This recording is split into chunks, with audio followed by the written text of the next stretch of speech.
আলাইকুম। তো আমরা কোরবানির গরু দেখার জন্য কয়েক জায়গায় ভিজিট করার জন্য গেলাম। তারপরে এই যে আমগো মুরব্বি বড় ভাই, ওনার এখানেও একটা দেখছি, আল্লাহ যদি মিলায় নিমু ইনশাআল্লাহ। ঠিক আছে ওস্তাদ, আচ্ছা আমগো একটু আগায় দিল। সামনে আছে বসে, পিছিয়ে ফাহিম, সামনে আমি, একদম সামনে দাদা। তো আমরা ক্ষেত দিয়ে যাইতেছি, খুব সুন্দর একটা গ্রাম, খুব সুন্দর একটা ক্ষেত। আমরা সবসময় চেষ্টা করি ন্যাচারাল পালা জিনিস ঘরে, যেটা নিজস্বভাবে বিজনেসের জন্য না, যেটা নিজেরা করে আর কি, সেটা কোরবানি করার জন্য আর কি।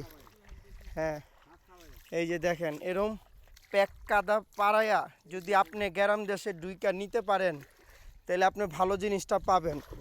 আর নাহলে ওই যে মোটা তাজা যেটি দেয় না গরু স্টোর অয়েল, এগুলো কপালে মিলবো, এগুলো করলে তো আপনারা রাগ হয়ে যান গাবার। তো এই অবস্থা। এখন কোরবানির গরু খুঁজতেছি বাড়ি বাড়ি যাইয়া, যেটা ভালো হয় আল্লাহ পাক যেটা কিসমতে রাখে ইনশাআল্লাহ কোয়ের করার চেষ্টা করব। তাহলে সবাই ভালো থাকবেন। আসসালামু আলাইকুম ওয়া রাহমাতুল্লাহ।